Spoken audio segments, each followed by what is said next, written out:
Hi, I'm Anna Maria Fiscali, and I'd like to share some of my favorite recipes with you. Growing up in New York, I spent a great deal of time in my family's restaurants. I was always surrounded by food, and I really developed a fondness for cooking. On this video, I'm going to share with you some of the recipes that I enjoy working with that are based in Ayurvedic tradition, vegetarianism, and my personal favorite, vegan baking. Today we'll be making Good Morning Muffins with dairy-free carob chips, orange chocolate agave nectar cupcakes made with a beautiful chocolate mousse topping, dairy-free lasagna rolls, vegan steamed wontons with a side of seared bok choy,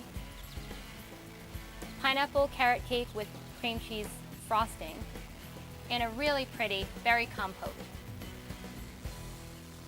I hope that you'll enjoy working with these recipes as much as I've enjoyed putting them together. And remember, healthy food can taste great as well. Let's get started.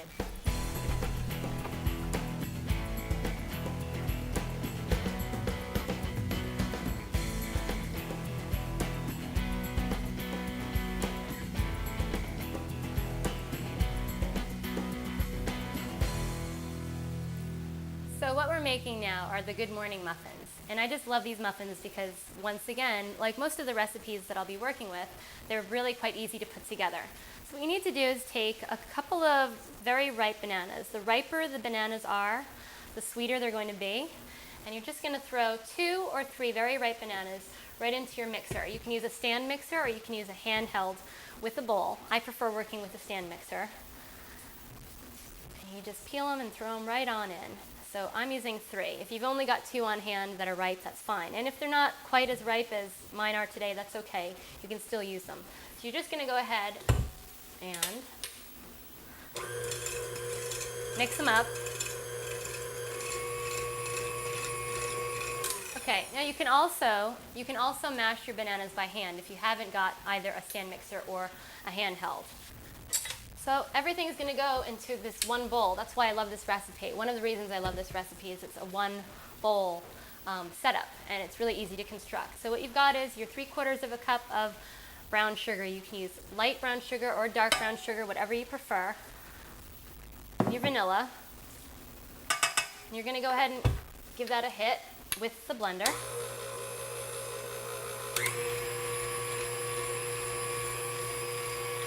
And while that's mixing up, or once that is mixed up, you're going to take your ground flaxseed. Now we're working with ground flaxseed because this is actually our egg substitute for this recipe. Traditionally, lots of baking techniques for muffins involve eggs. Well, obviously we're working with vegan recipes, dairy-free recipes that have no eggs.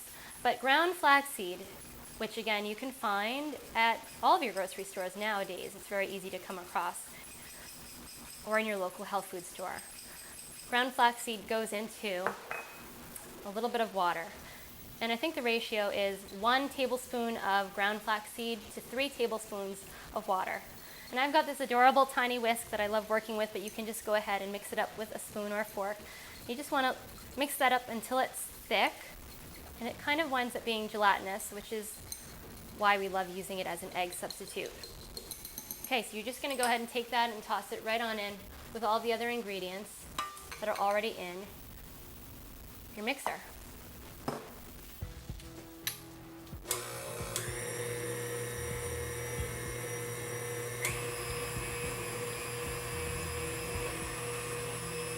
Okay, so now that you've got the wet ingredients combined, you don't have to have a separate bowl with the dry ingredients. That's another thing that's wonderful about working with this.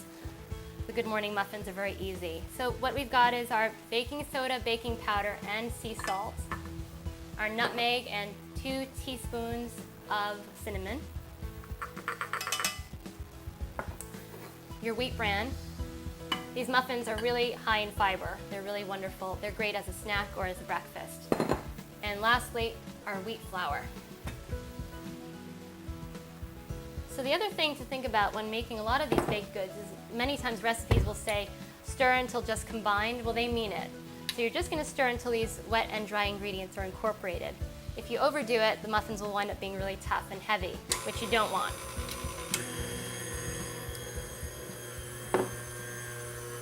Okay, once that's incorporated, we're going to go ahead and work with today vegan carob chips. Now you can use either any dark chocolate that you choose for this recipe. You can use vegan dark chocolate chips if you've got those on hand. You can also take a bar of dark chocolate that is vegan, dairy-free, and whack it up on your cutting board. Or you can go ahead and do what we're doing, which is we're using dairy-free vegan carob chips. And carob chips actually taste a lot like chocolate chips. They're very similar in taste to chocolate. And carob chips are made from the pulp of the carob plant, which is similar to the cocoa plant. It's made from the pulp of the carob tree. So we're just going to go ahead and throw those in. And once again, you're mixing them just to get them incorporated. And that is it. You don't want to overdo it with the mixing. Now the last step is optional. You can leave this out if you choose to. I'm using 1 tablespoonful of canola oil. And I'm just going to go ahead and put that in. It does yield a moister, more long-lasting baked product or an end result, but you can leave it out. I'm tossing it in because I'd like these to last a couple of days, even though they tend to vanish once they're on the plate. And that's it. Now once those guys are combined, you're going to take off your whisk, and we're going to set this aside. Now, the other thing is, with regard to traditional baking, people used to butter their pans. There's no need to butter your pan. We're just going to go ahead and hit this muffin tin with a little bit of a spray canola oil. This is one that's very good for high heat. It's actually referred to as a high heat canola oil. And just be careful not to get any of that on you. And all we're going to do is fill the muffin tins about 2/3 of the way full. And I like to get all of that good stuff out of the whisk because I don't like to waste any of my batter. Now, there are other things you can add to this. If you wanted to, you could throw in about 1/4 cup of chopped up walnuts. But I like to make these things pretty simple and straightforward so that they're crowd pleasers, so that if anyone were sensitive to nuts, it would be a non-issue. Just going to go ahead and fill the muffin tins with a heaping scoop. And again, no need to weigh or measure out exact, just eye it. And the other thing, again, about these muffins is that they are high in dietary fiber. So they wind up being something that's really great to toss into your backpack or take with you for after a yoga class. I know that for a fact that they tend to be something that does not hang around in my kitchen for a very long time. I've got friends that really enjoy this recipe because it's a way to sneak in a little bit of dark chocolate or the taste of chocolate if you're using the carob without really feeling very guilty. So the idea here is that you wind up with something that actually is a good for you muffin. You've got the potassium from the bananas, the fiber from the wheat bran and the wheat flour, and this little bit of kick from the caffeine-free vegan carob chocolate. So you're going to go ahead and bake these in an oven that's been preheated to 350 degrees.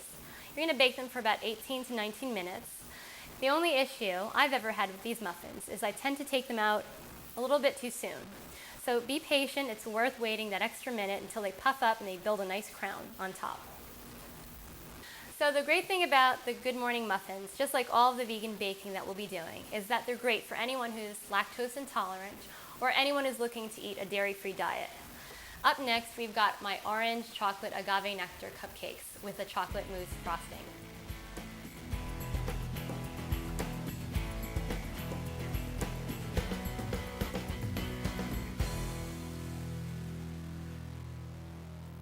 Now we're about to make my vegan orange chocolate agave nectar cupcakes.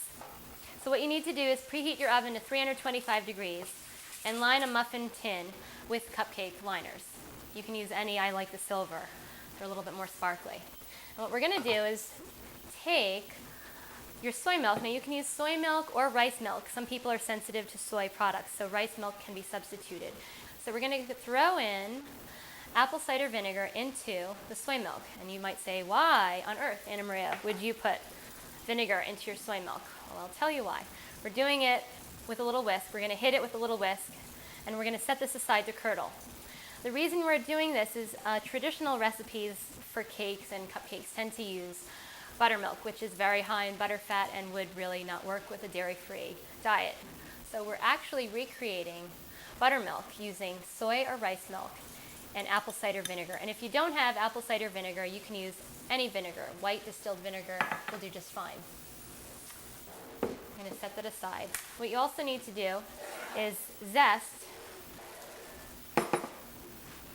Take the zest off of one orange. We've already started doing that with this one here. And you could just use this little zesting tool that I love. It comes in very handy. And it smells so great. There's nothing like working with citrus and using the skin. That's really where the flavor comes from. People often say to me, oh, I'm actually surprised you're using the skin or the rind of the fruit as opposed to the juice. But the real intensity comes from the skin when working with citrus. Okay, so I'm just going to take that and set that aside. Okay, and now you're going to take your agave nectar. Now agave nectar is really the key ingredient to these cupcakes. Agave nectar has the consistency of honey. It's also an all-natural sweetener. So we're going to take our 2/3 of a cup of agave nectar and put it right into our stand mixer. And you don't want to waste it because it is a high-ticket item. So we're going to use the rubber spatula to scrape the extra into the bowl. You're going to take your canola oil, which is a heart-healthy, safe oil to work with, and your extracts. We've got almond, vanilla, and orange extracts, all three, which completely make this like this wonderful, complex-tasting cupcake. This says cupcakes have to be simple. They can be complex. So you're going to go ahead and beat those things together in your stand mixer.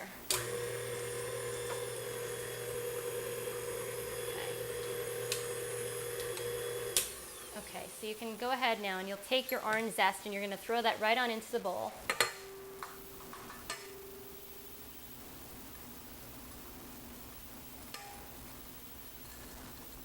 And now that your buttermilk, your vegan buttermilk, has curdled, you're going to throw that right on in. And it really does curdle up, which is pretty cool. And what that actually winds up doing is it gives your cakes and cupcakes a nice crumb, meaning when you break open the cake, it actually has that nice, moist, rich look to it. So you're going to beat that in. Okay, and again, this is not a really time-consuming recipe, but it definitely is a crowd pleaser. So we're going to go ahead and add our flour. Now I'm using cake flour. You can use any flour as long as it's not a bread flour. Also, I'm using organic flour, which is much better than, let's just say, stay away from any of the no-name flour that's in the market. You never know where it came from or what's in it. And then we've got our baking soda, baking powder, and salt. I'm using really fine sea salt for all my recipes. And lastly, we've got 1/3 of a cup of cocoa powder. You're going to hit that again with your stand mixer.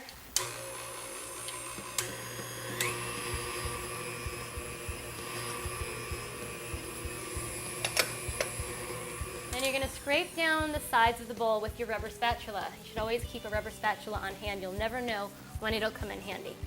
Scrape down the sides of the bowl and hit it again. The other thing that's really great about these vegan recipes is that if you have someone in the kitchen that would like to lick the bowl or lick the spatula, they can, because there is no threat of salmonella when baking with vegan recipes.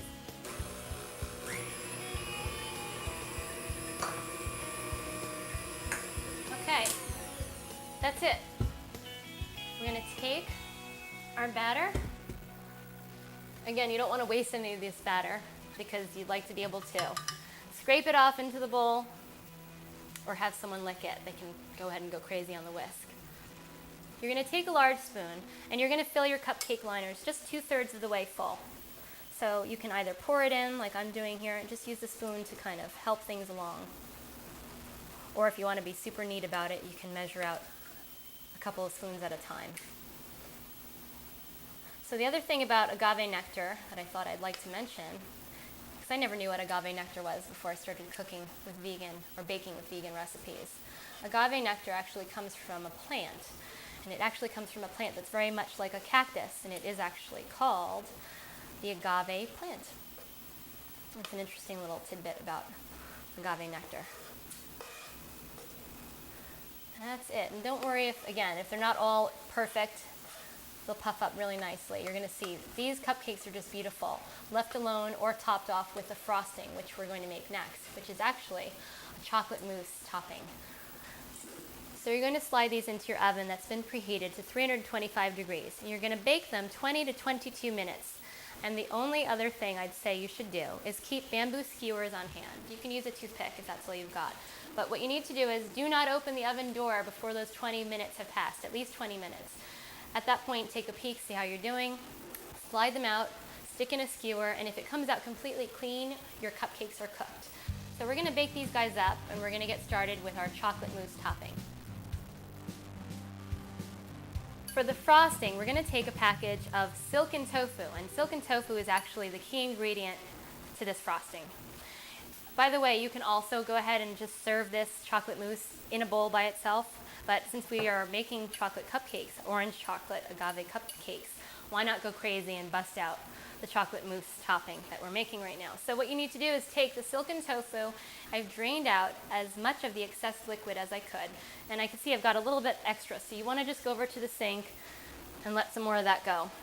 It's not pretty, this part, but trust me, the end result is totally worth getting your hands a little dirty. So we're going to set that aside. And then what you need to do is take 12 ounces of any vegan dark chocolate. I found that there are certain brands that are really delicious. This one in particular yields a really rich chocolate taste. And I'm just going to go ahead and thwack it, break it down with a really sharp kitchen knife. The only other thing with any kitchen, whether your kitchen be a vegan kitchen or a traditional kitchen, you should always keep on hand at least one or two very sharp knives for all your chopping, slicing, and dicing. I'm practicing what I'm preaching finally. It's taken me years to get to this point where I could invest in a couple of good knives. And it doesn't need to be exact, but you just want to chop it up into small enough pieces. And what we've done is on your stovetop, you want to take a medium-sized saucepan, fill it with about 3 inches of water. And you've got that going with a large mixing bowl on top. And you're just going to take the chocolate, and we've created, in essence, a double boiler. People always think when they see a recipe that says that it calls for a double boiler that you need to go out and buy another fancy appliance. You need not. This is our double boiler, a mixing bowl on top of a large saucepan. So really, all you need to do is continuously stir it for 3 to 4 minutes, and then turn off the stove and let it sit for a few seconds while we get everything going in our food processor. Now what you're going to do is take your silken tofu and put it right into the food processor. Now the silken tofu really is what gives this mousse its structure. It's amazing. I've tried so many different vegan puddings over the years, and nothing has really turned out as well as when I work with the silken tofu. You're going to take your soy milk and your half a teaspoon of vanilla extract. Lastly, you're going to take 2 tablespoons of agave nectar. And if you don't have agave nectar left over from the other recipe, you can substitute maple syrup. I happen to think that I've become an agave nectar fan. So you're going to just throw that in. And what you need to do is close up your processor, and you're just going to pulse it a little bit. You really don't need to run it very long, but if you run it for just a few minutes, you'll be fine. So I'd say run it for about 1 minute at a time.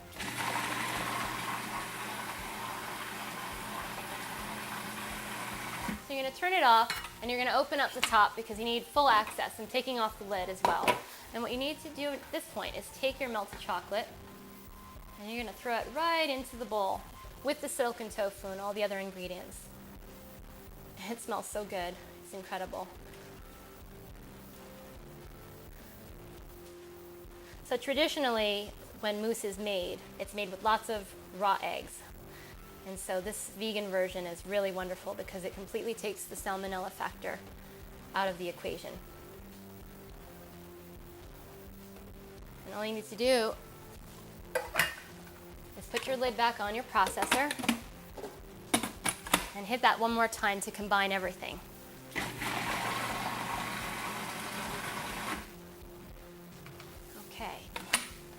What what you want to do with your chocolate mousse now is take it and refrigerate it for at least an hour. While that's chilling, you can go ahead and stage your cupcakes and get them ready because we're going to use a fancy piping tool to make them look really beautiful. What I've gone ahead and done is I've taken my chocolate mousse filling and I've put it into my fancy piping tool, which really is going to make a great end result. Visually, it's just really stunning, I think, when cakes and pastries are frosted.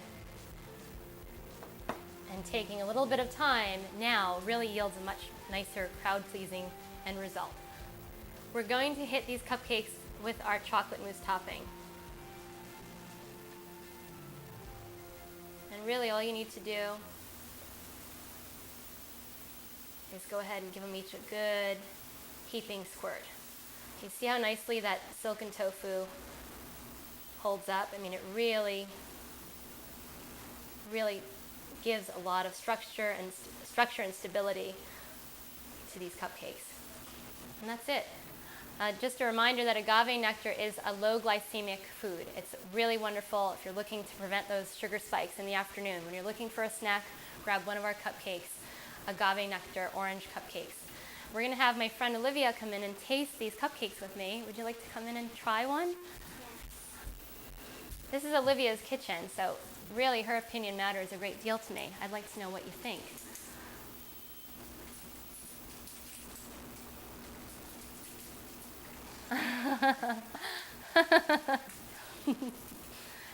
So how was that? Awesome. Thank you so much. Up next are my vegan lasagna rolls.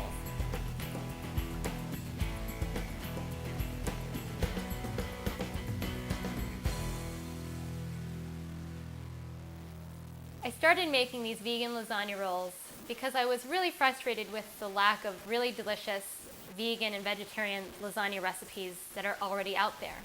So what I've done to make mine a little bit different and a little bit more filling and substantial is I've incorporated baby bella or baby portobello mushrooms, organic tomato sauce. You can use any organic marinara sauce. You can even use your homemade if you like. A mixture of baby arugula and spinach, and vegan mozzarella, which is a great product. It's soy-based and it's really wonderful. It melts pretty well. We're going to go right ahead and start talking about our lasagna. So what we're doing with the lasagna itself is I like to use the traditional lasagna noodles that are the curly edged type, not the no-boil lasagna. And what I've done for the recipe is I've gone ahead and boiled half a box of these lasagna noodles. And once they are drained, you want to lay out some parchment paper on a cookie sheet and layer them. Parchment, then your noodles, more parchment, and repeat until you get your tray lined up nicely.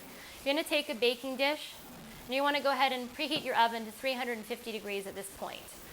So, the first step is to take a little bit of your tomato sauce and just get it into the baking dish. And you just want a little coating, not a lot, just to coat the bottom of the pan. And you're going to set the sauce aside because we're going to use it again later. Just a nice foundation. And one of the primary ingredients of the filling is the baby bella mushrooms. So we're going to go ahead and take about 10 ounces of the baby bella mushrooms. We chop them up coarsely. And now they're going right into the food processor. And we're going to go ahead and pulse them. You don't want to get it all mushy right away. You just want to break them up. So we're going to hit it.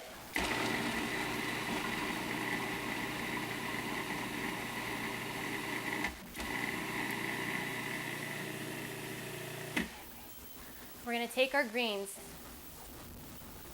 and we're going to add them to the mushrooms.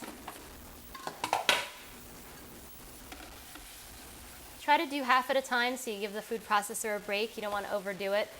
So I'm going to do half and half. So now we're going to pulse once again to incorporate the greens into the baby bella mixture. You can go ahead and add the other half of the greens. Get everybody in there. And pulse them again. The next thing that's going to go into this recipe is one 14-ounce package of firm drained tofu. So we've taken it and we just kind of sliced it up into coarse, big chunks. We're going to add that to the portobello mushroom mixture. A lot of blending, a lot of breaking down to make this beautiful filling.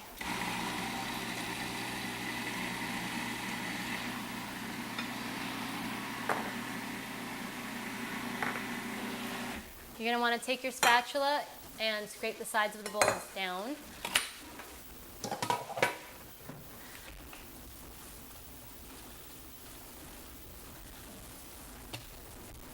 And you're just looking for any stray big chunk or big leaf that didn't get broken up properly. Give it a good stir. Hit it once again. You're going to go ahead and add your olive oil. And 3 minced cloves of garlic. It's really nice to have as many things ready to go when you start any recipe. This one in particular because it's got a lot of little ingredients. So it's nice to have a little prep time set aside for yourself. We've got a little bit of garlic powder, some fresh basil from my friend Amy's garden, and some fresh oregano from my friends Neil and Marcia.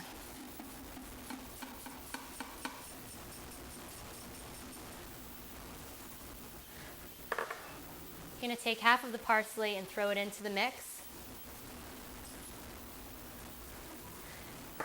And guess what? We're going to pulse it again.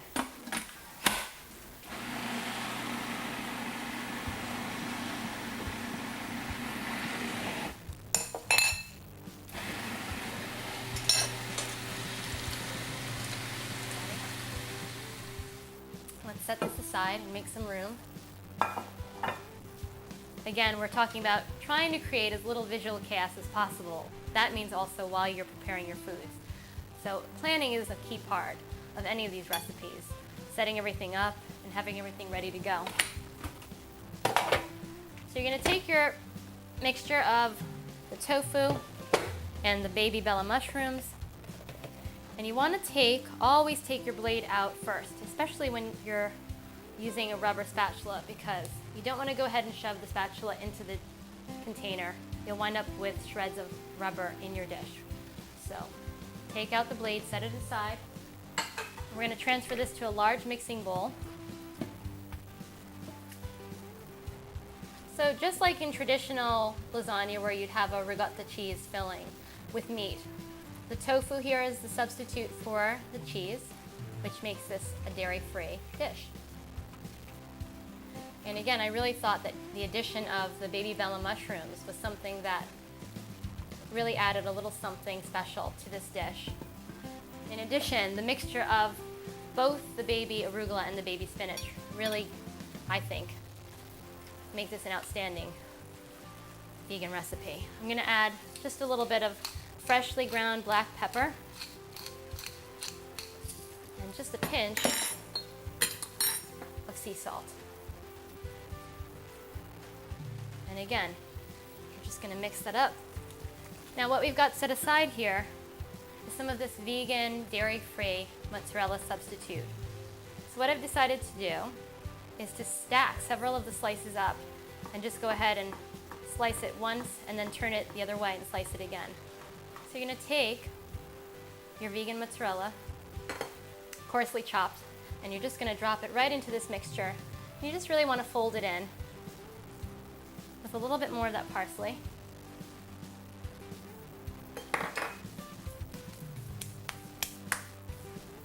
Folding that in.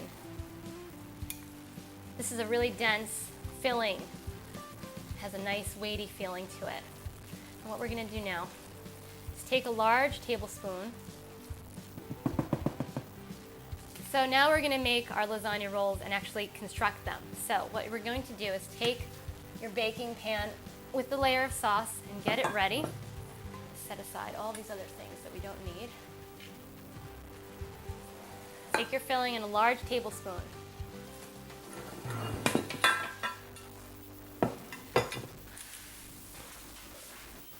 You're going to take a heaping tablespoonful, a really, really big spoonful of the filling, and you're just going to set it down into the top of the noodles, one at a time.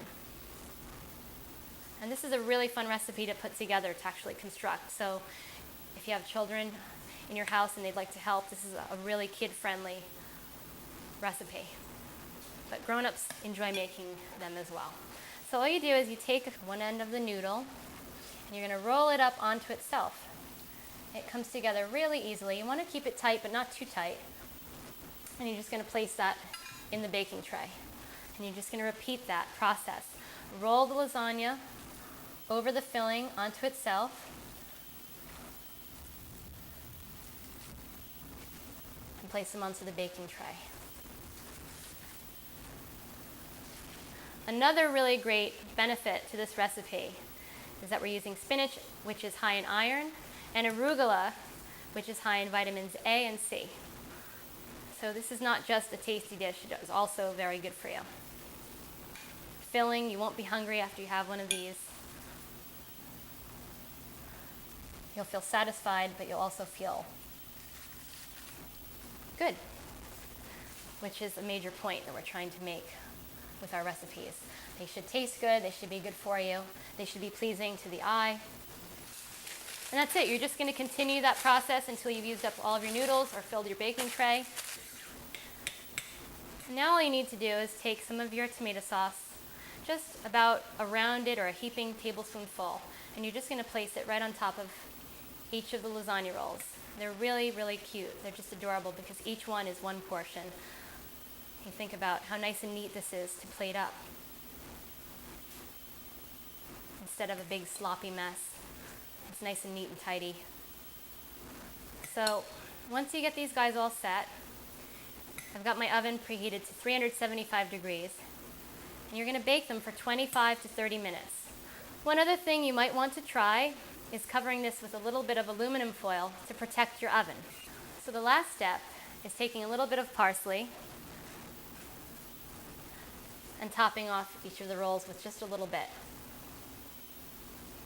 It's beautiful. You see green, you see red, you see white.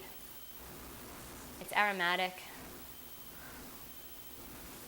And we're going to bake these guys up. To add a little bit of extra flavor, I sprinkled some of the extra vegan mozzarella on top of the rolls before they went into the oven. And here we are, vegan lasagna rolls. We're going to go ahead and plate these guys. And I'm telling you, these will even fool your dairy-loving friends.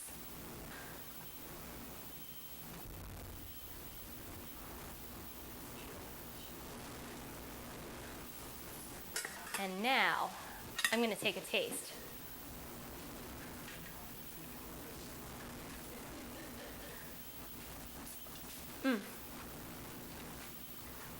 That was really good. Up next is my carrot pineapple cake with vegan cream cheese frosting.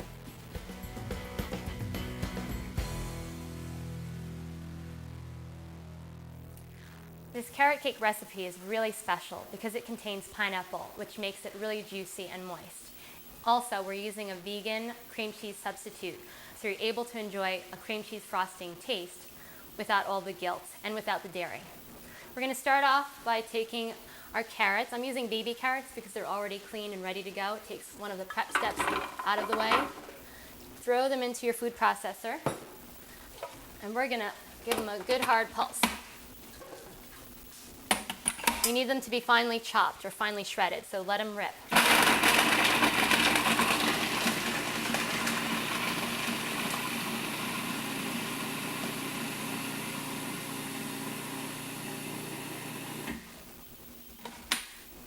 I'm going to pop off the lid and let that sit for a moment.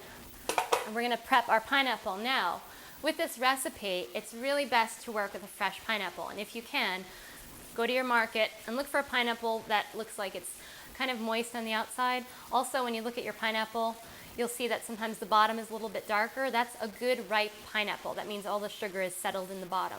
So what we've done was we set this pineapple upside down in the refrigerator for 30 minutes, upside down, so that the sugar went from the bottom to the top, so that all the pieces, when we chop them, will be even with regard to sugary taste. So all you're going to do in prepping a pineapple, I always thought working with a real pineapple was going to be really difficult, and it's actually not.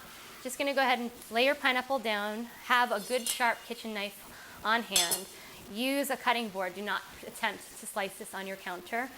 So all you need to do is grab your pineapple and twist off the top. It comes right off. Sometimes it requires a little more effort, but you're going to have to wiggle with it. If it pops right off like that, you know you're dealing with a really great ripe pineapple. You're going to set it on its side and you're going to slice off both ends.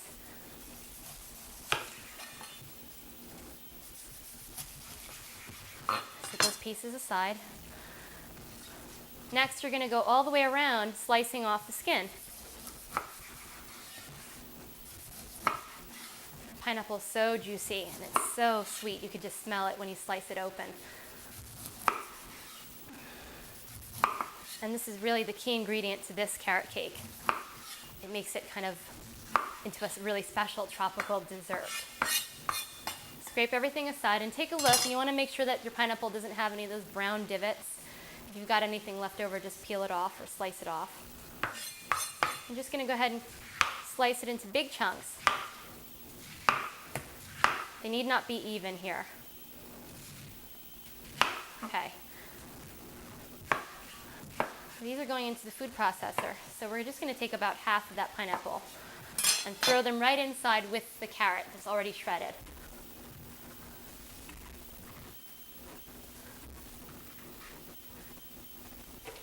And once again, we're going to combine that with the shredded carrot.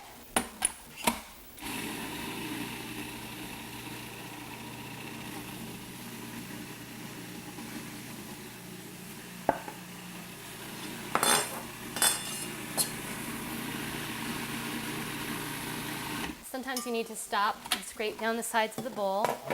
Or if the pieces of pineapple were a little bit too big, you need to help them out by pushing them into the center of the processor. I get a little excited when I'm working with pineapple, so I was really eager to get them into the bowl. Scraping down the sides of the bowl, and once again, you're going to pulse these guys.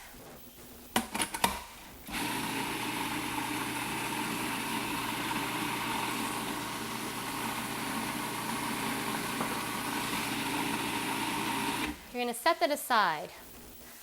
We're going to take our ground flaxseed and put it into the water. And once again, I get to use my favorite tiny little whisk. You would just want to incorporate the flax in the water and set it aside so that the flax has time to soak up the water. And it swells up. And once again, when working with the ground flax is really high in fiber, so that's a good thing. The carrots are also high in fiber. Set that aside. And that actually is our egg substitute for this dairy-free cake. I'm going to take some of our dry ingredients and get that going. And take your wheat flour, put it into your stand mixer.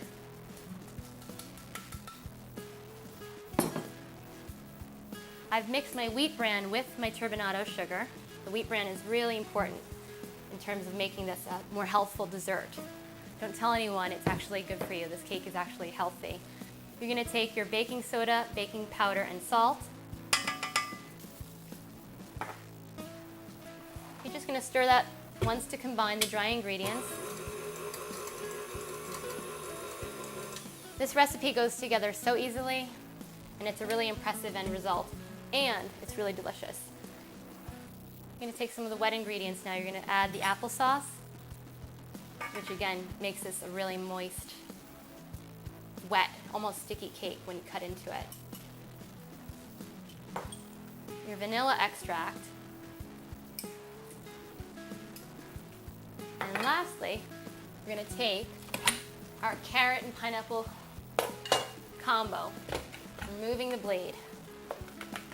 I'm always really cautious with these blades. They're sharp. Take your rubber spatula, scrape down the carrot, pineapple mixture, and it's going to be chunky, and that's okay. Those are like kind of little surprises that you bite into when you take a slice of this cake. Put your whisk back on and give it a whirl.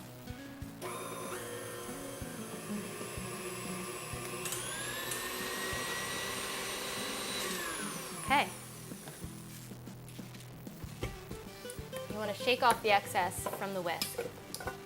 Just go ahead and thwack it. You're going to take an 8 to 10 inch diameter round pan. It can be square if that's what you have on hand, but I like to use my old trusty pan that's seen a lot of action. You're going to hit it with a little spray canola oil, and you want to be pretty generous.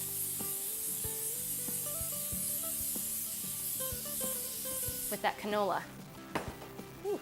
I'm going to take your rubber spatula and go ahead and scrape that mix into your cake pan. We're going to bake this cake for 40 minutes at 350 degrees. And while that's baking up, we're going to prep our vegan cream cheese frosting. Now we're ready to make our frosting. The key ingredient to this frosting is our cream cheese substitute. You're going to go ahead and take 8 ounces and put it right on into your stand mixer using a rubber spatula. And it's very, very thick. It's actually thick like one of the Neufchâtel cheeses that you find. It's got a really, really great rich taste, very similar in texture to actual cream cheese, but of course this is a dairy-free product. You've got 1/3 of a cup of soy milk. You can also substitute rice milk. I'm combining a little bit of almond extract and vanilla extract. It gives the frosting a little bit more of a complexity. And about 2 tablespoons full of your soy butter alternative. We're going to whip these guys up in the stand mixer. I'm going to remove the whisk, set it aside, and bring on over some confection sugar. Now, I'm using about 4 cups of confectioner's sugar today. Depending on the humidity with regard to where you live or the time of year, you may have to use a little bit less or a little bit more. I'm going to put the whisk back on and give it a whirl.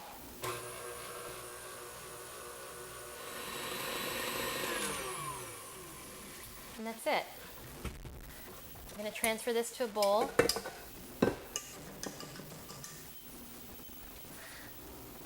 And if you want to, at this point, you can have someone in the kitchen come on in and lick the beater because, as we've mentioned with our other vegan recipes, this is completely safe, dairy-free, salmonella-free.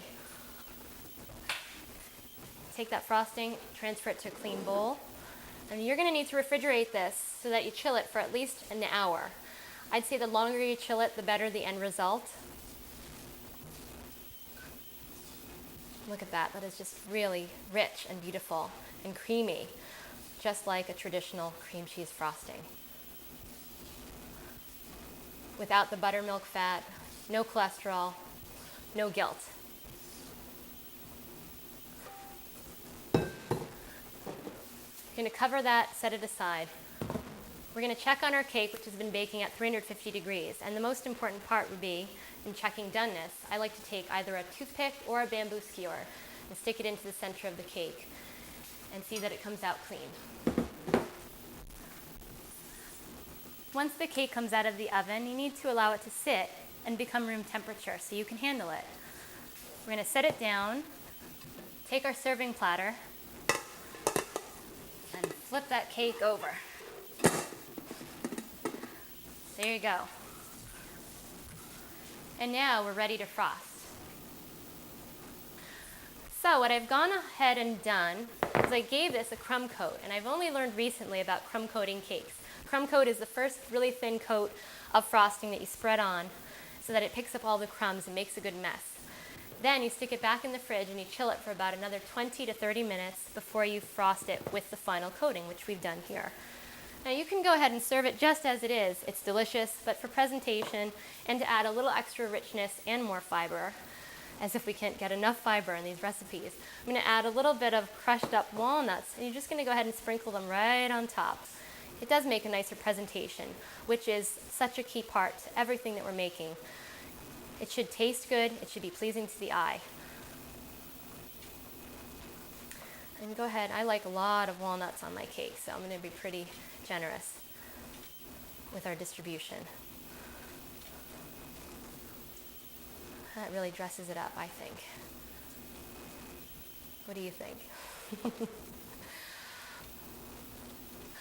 And I've got a really pretty little flower from my friend Amy's garden.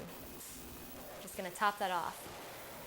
There you are, my vegan pineapple carrot cake with our cream cheese frosting, dairy-free and delicious.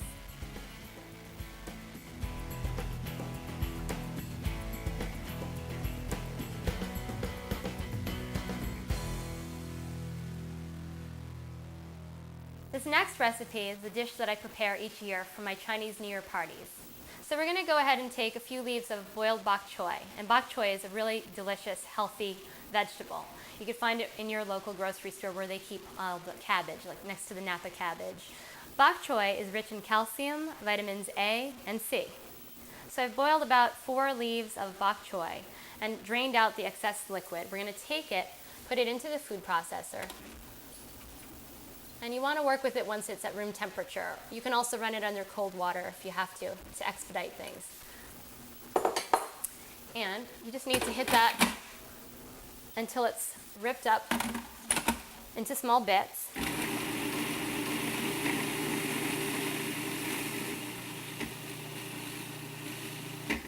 That was quick. You're going to go ahead and add about half of a package of firm tofu. And you need to rinse it and take the excess liquid out of the package. So you want to drain it in a colander, half a package of firm tofu, right on in there. And pulsing again. Just a second. And you're going to take about an inch of freshly ground ginger. You don't need to peel it, but some people like to take the skin off. I like to leave the skin on. I think it gives you a little extra fiber. So you're just throwing the ginger in there. I got about a tablespoonful of soy sauce and about 1 teaspoonful of sesame oil.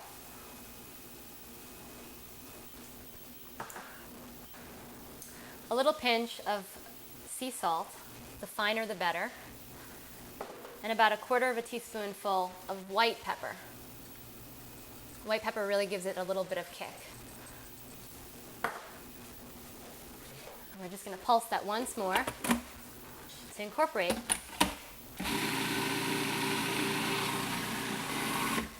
You're going to take it out of the food processor, and with a rubber spatula, you're going to scrape the filling into a medium-sized mixing bowl. These are so incredibly easy to put together, and they really knock your socks off. I usually make a big tray of these for the Chinese New Year party each year, and they are the first dish to go.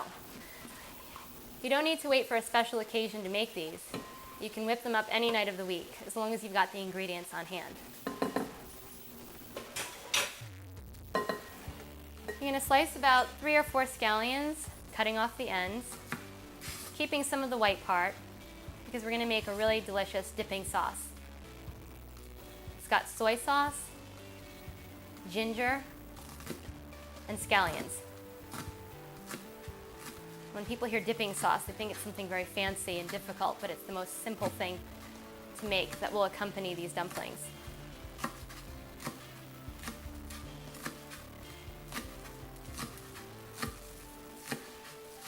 Okay, let me set those aside. Now this is where it gets really exciting. I'm going to take a cookie tray, some parchment paper, and a small bowl with a little bit of water.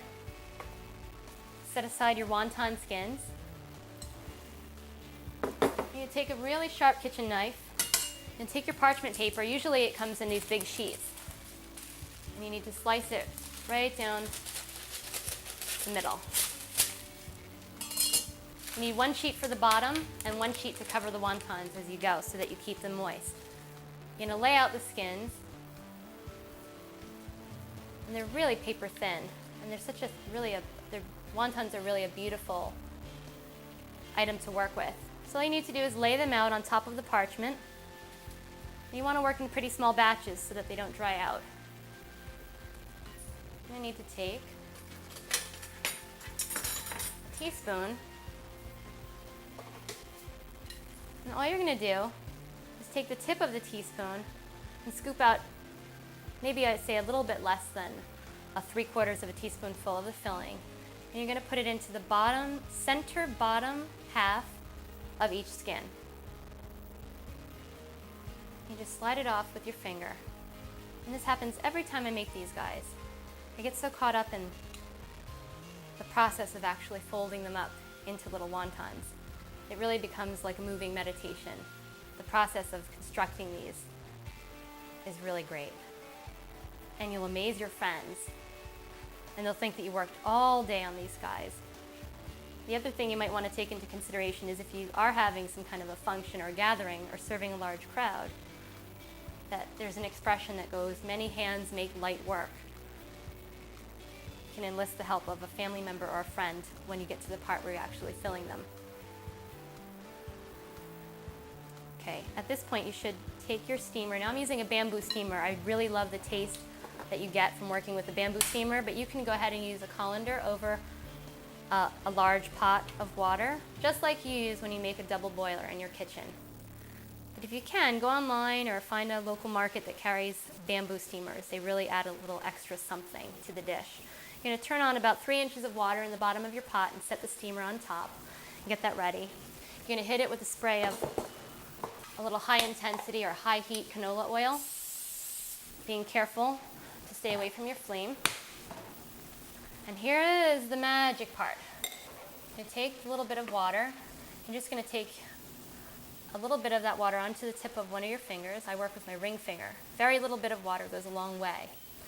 And you're going to just trace out the edges of 1 or 2 wontons at a time. And then you're going to fold the skin toward you, pressing to seal, working from one end at a time, squeezing out as much of the excess air as possible. Dip your finger again, wetting one corner, pull it together, and turn up the end like the brim of a hat. That's the magic of making a wonton. Really that little hat trick, I guess I would call it. So you're just going to repeat that same process, folding it toward you, pressing out the extra air, dipping your finger once again, taking that one corner, pressing it onto the other, and turning up the edge like the brim of a hat. Looks like the flying nun. Looks like a nun's habit. A vegan nun. So you're just going to repeat this process until you've done all of your skins. You can also go ahead and cover the filling if you just want to make a small portion. Put it in the refrigerator. It can be refrigerated up to 3 or 4 days if you seal it tightly in a Tupperware in your fridge.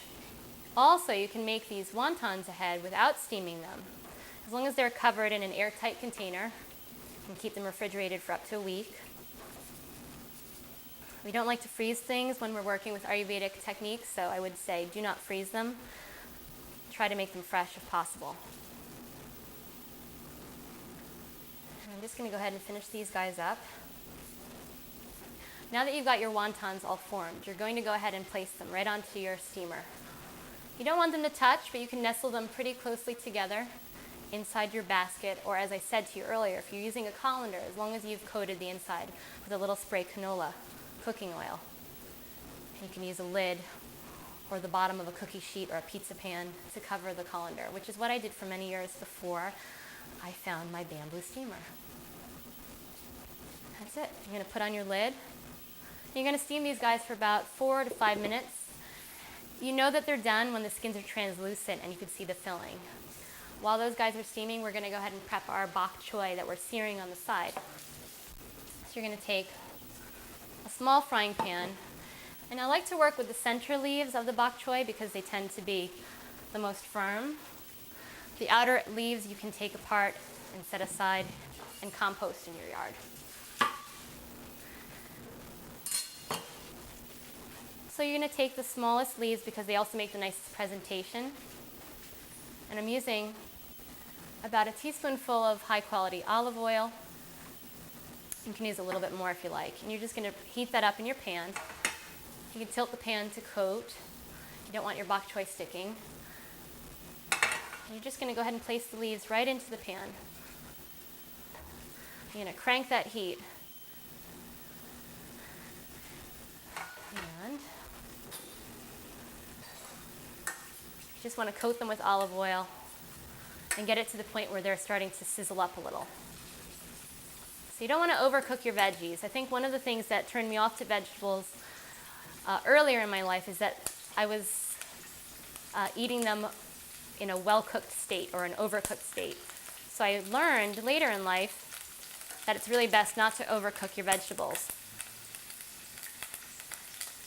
It really starts to sizzle, so be careful. Look for splattering oil. You don't want to get that on your skin. You're just going to turn them over. There we go. Ah, you're making some magic. I'm just going to take this one big guy out for presentation. Put him back in. Some of the smaller leaves are really nice for garnish. Also, they make a really great presentation. Those teeny little leaves are my favorite ones.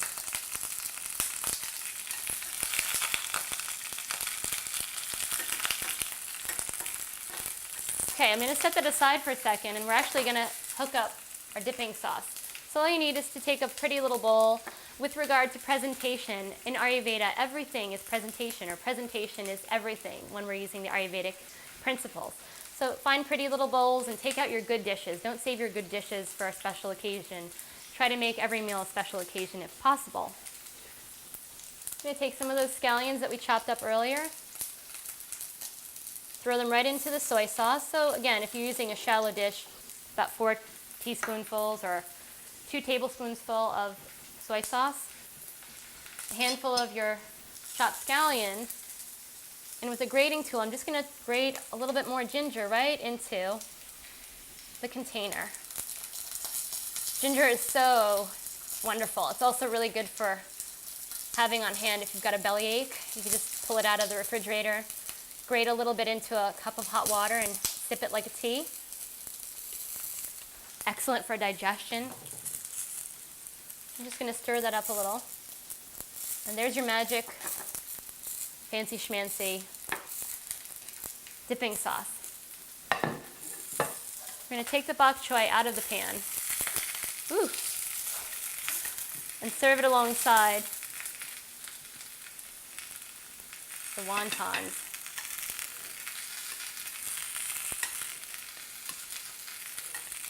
Oh yeah, that's just beautiful. Ooh. A little bit of magic when that starts to sizzle. That's it. You're going to serve it up alongside your dumplings. Hopefully you've got some chopsticks on hand. Take your chopsticks, grab a wonton, dip it into that sauce, and enjoy. Really easy, really rewarding for Chinese New Year or any night of the week. My vegan wontons and seared bok choy.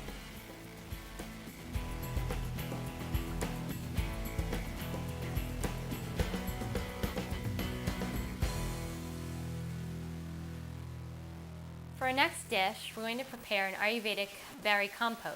Now, a compote consists of any combination of fruits cooked in a simple syrup. So what we're going to do is just take anything that you've got on hand in your kitchen. You can use apples, pears, and any combination of berries. So in our compote, what we're using, some red delicious apples, some blueberries, some red raspberries, and some blackberries. In addition, we're using some golden raisins. You can use any raisins. You could substitute currants if you like, as opposed to raisins, or dates. So we're going to take one red delicious apple, and you're just going to slice it up into small pieces. Now, it can be cubed, it can be diced. You're going to leave the skin on, because leaving the skin on actually makes this dish higher in fiber. So think about that whenever you're preparing anything that has chopped fruit or apples or pears. Leaving the skin on the fruit makes the dish higher in dietary fiber. So we're going to go ahead and turn on our burner. You want to take a small saucepan, And we're going to take just about a teaspoonful of a soy butter substitute. Put that right into the pan. Right away, straight away, you're going to add your Red Delicious apples.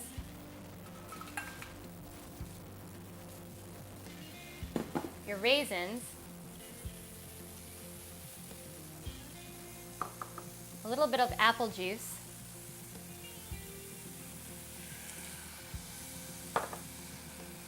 Some cinnamon and some nutmeg. Now, if you only have cinnamon on hand and not nutmeg, you can leave one or the other out. I happen to think cinnamon really makes this dessert treat shine. You're going to take your rubber spatula and just stir to combine. And you can reduce that to about a low to medium flame. Okay, once that's gotten going, you're going to set aside your berries. Now again, we talked about using any combination of berries that you have on hand. Also, think about using any seasonal fruit that might be in season locally from your farmer's market.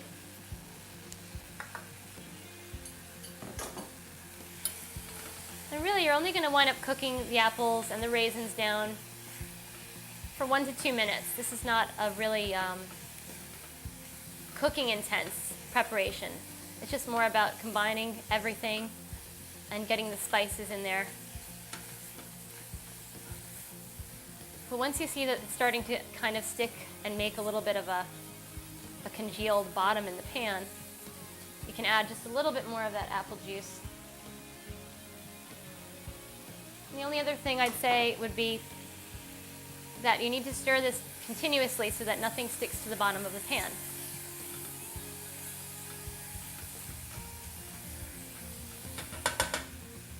Now you're going to shut the heat, and you're going to add 2 tablespoons of maple syrup, or you can use 2 tablespoons of agave nectar.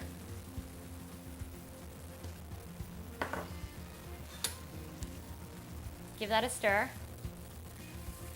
It smells really, really great. Now if it gets too dry at any point, you can always add a little bit more of your apple juice, and I am using organic apple juice. You can even keep a couple of kids' juice boxes on hand so that you can use a little bit at a time. The last step, I'm going to take my raspberries and mix them in. And again, we're looking to make our dishes visually appealing, and this is definitely something that I happen to think is a very pretty dish. So once we've stirred everything and combined the red raspberries in with our base, I'm going to go ahead and take a nice piece of stemware, and you can use a martini glass, you can use a margarita glass. I've just got this kind of pretty wine glass here today. I'm going to start off by layering. And here we're going to put a little bit of what we've just made with the Red Delicious apples and the red raspberries in the bottom layer. Hit it with some blueberries. Layer on some more of the Red Delicious apple base. Oh my God, this smells so good. Wow. Some of the blackberries.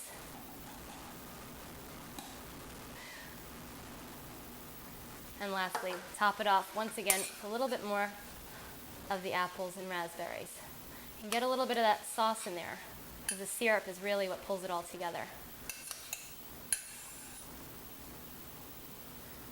You might want to take a little sprig of mint and stick it on top. Makes a nice presentation. And if you'd like, you could have a little bit of a soy yogurt dolloped on top, but I think that all by itself it makes a great presentation. And it tastes really great too.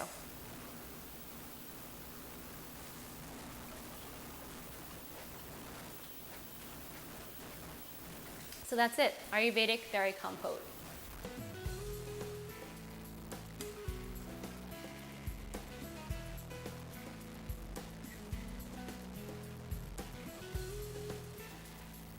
If you have questions you'd like to submit for our next video, send them to info@annaveda.com. Thank you so much for joining me. Now go have fun in your kitchen.